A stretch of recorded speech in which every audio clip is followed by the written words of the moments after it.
2025 में अमेरिका की immigration system में जो बदलाव आए हैं वो सिर्फ रूल्स बदलने तक लिमिटेड नहीं रहे। इन बदलावों ने ये भी तय करना शुरू कर दिया कि कौन अमेरिका में आएगा, कौन रुकेगा और किसे एक्स्ट्रा जांच का सामना करना पड़ेगा। तो इस वीडियो में आज हम समझेंगे कि डोनाल्ड ट्रंप के दोबारा राष्ट्रपति बनने के बाद 2025 में ऐसा क्या बदला जिसका सीधा असर इंडियंस पर पड़ा, खासकर उन इंडियंस पर जो यूएस में काम कर रहे हैं, पढ़ रहे हैं या ग्रीन कार्ड की राह देख रहे हैं। तो इस वीडियो में आज हम स्टेप बाय स्टेप बात करेंगे ट्रैवल बैन्स के बारे में, वीजा चेकिंग के बारे में, H1B चेंजेस और स्टूडेंट वीजा, ग्रीन कार्ड्स और उन बातों की जिनमें इंडियंस को अब पहले से ज्यादा केयरफुल रहने की जरूरत है। तो चलिए जल्दी से वीडियो को स्टार्ट कर देते हैं। हाय, मेरा नाम है वर्षा दुबे और आप मुझे देख रहे हैं एनबीटी टेक एड पर। डोनाल्ड ट्रंप ने 20 जनवरी 2025 को ऑफिस संभालते ही इमिग्रेशन सिस्टम को रीसेट करने की दिशा में काम शुरू कर दिया। शुरुआत में ही एक एग्जीक्यूटिव ऑर्डर साइन हुआ जिसमें वीजा चेकिंग, बॉर्डर कंट्रोल और एनफोर्समेंट को ज्यादा सख्त बनाने के निर्देश दिए गए। रेफ्यूजी एडमिशंस को कुछ समय के लिए रोक दिया गया और सिटीजनशिप रूल्स को लेकर भी दोबारा बहस शुरू हो गई। सबसे ज्यादा चर्चा बर्थ राइट सिटीजनशिप को लेकर हुई।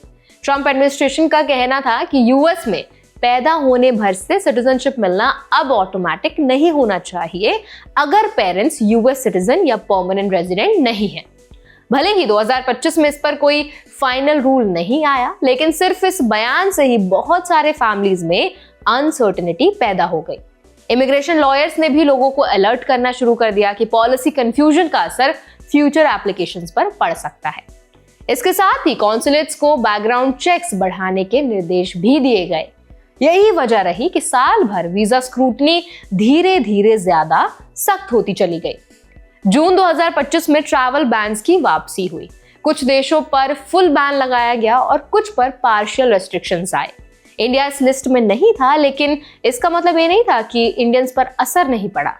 जब सिस्टम ओवरऑल ज्यादा स्ट्रिक्ट होता है तो उसका इनडायरेक्ट असर हर एप्लीकेंट पर पड़ता है। प्रोसेसिंग टाइम बढ़ा, सवाल ज्यादा पूछे गए और अप्रूवल्स पहले जितने स्मूथ नहीं रहे। अब बात करते हैं H1B की, जो इंडियंस के लिए सबसे बड़ा टॉपिक है। 2025 का सबसे बड़ा बदलाव ये रहा कि रैंडम H1B लॉटरी को खत्म करके वेटेड सिलेक्शन प्रोसेस लाया गया। इसका मतलब ये हुआ कि अब सिर्फ किस्मत से सिलेक्शन नहीं होगा, बल्कि सैलरी लेवल, रोल और स्किल लेवल भी मैटर करेगा। इंडियंस क्योंकि H1B एप्लीकेंट्स में सबसे बड़ा हिस्सा है, इसीलिए बदलाव इंडियन प्रोफेशनल्स के प्रोफाइल को सीधे इंपैक्ट करता है। दिसंबर में एक और बड़ा चेंज आया जो बहुत से लोगों को अचानक लगा। स्टेट डिपार्टमेंट ने H1B, H4 और स्टूडेंट वीजा कैटेगरीज के लिए ऑनलाइन प्रेजेंस रिव्यू को मैंडेटरी कर दिया। एप्लीकेंट्स को कहा गया कि अपने सोशल मीडिया प्रोफाइल्स को पब्लिक रखें। ऑफिसर्स लिंक्डइन, रेज्यूमेज और वर्क हिस्ट्री तक चेक करने लगे। इसका मतलब यह है कि अब ऑनलाइन प्रोफाइल और एक्चुअल जॉब डिटेल्स में मिसमैच रिस्क बन सकता है। इसी वजह से कई बड़ी कंपनीज ने अपने एम्प्लॉइज को इंटरनेशनल ट्रैवल से बचने की सलाह दी। वीजा स्टैंपिंग डिलेज इतने बढ़ गए कि लोगों को डर लगने लगा कि बाहर गए तो वापसी मुश्किल हो सकती है। स्टूडेंट्स के लिए 2025 और भी ज्यादा सेंसिटिव रहा। अगस्त में गवर्नमेंट ने बताया कि हजारों स्टूडेंट वीजा रिवोक हो गए हैं। कई केसेस में वजह कोई नया क्राइम नहीं था, बल्कि पुराने रिकॉर्ड्स, ओवरस्टेज या इनकम्प्लीट डिस्क्लोजर थे। कुछ इंडियंस जिनके पुराने DUI केसेस पहले डिस्क्लोज हो चुके थे, उनके वीजाज भी बाद में रिवोक हुए। इससे यह साफ हुआ कि पुराना डेटा भी दोबारा यूज किया जा सकता है। ग्रीन कार्ड साइट पर भी बड़े चेंजेस आए। इन्वेस्टर कैटेगरी में EB-5 को रिप्लेस करने की दिशा में गोल्ड कार्ड कॉन्सेप्ट लाया गया। दिसंबर में Trump gold card officially launch हुआ, जिसमें फास्ट प्रोसेसिंग के लिए भारी फीस रखी गई। इसके साथ ही डाइवर्सिटी वीजा यानी ग्रीन कार्ड लॉटरी को दिसंबर में पॉज कर दिया गया। ग्रीन कार्ड होल्डर्स और ट्रैवलर्स के लिए बायोमेट्रिक ट्रैकिंग को और स्ट्रॉन्ग किया गया।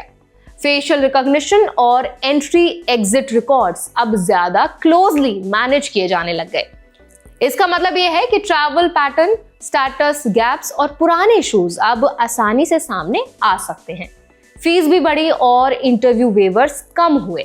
नॉन इमिग्रेंट वीजा पर एक्स्ट्रा फीस लगी, जिससे इंडियन एप्लीकेंट्स के लिए प्रोसेस और कॉस्टली हो गया। कई लोगों को 2026 तक स्टैंपिंग डेट्स मिलने लगी। इन सारे चेंजेस से इंडियंस को क्या सीख मिलती है, ये सबसे जरूरी सवाल है।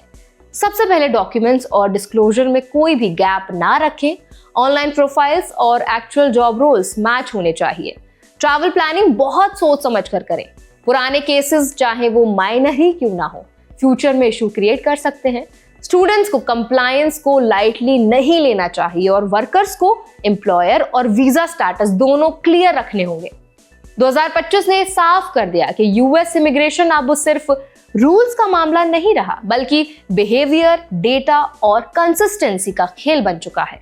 जो लोग इन्फॉर्म्ड रहेंगे और केयरफुल रहेंगे, वही सिस्टम में सेफली नेविगेट कर पाएंगे।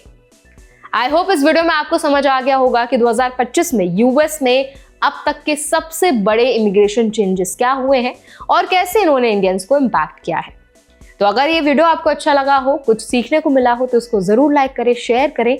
ऐसे और भी अपडेट्स के लिए, वीडियोस के लिए, इन्फॉर्मेशन के लिए हमारे चैनल एनबीटी टेक एड को भी जरूर सब्सक्राइब करें।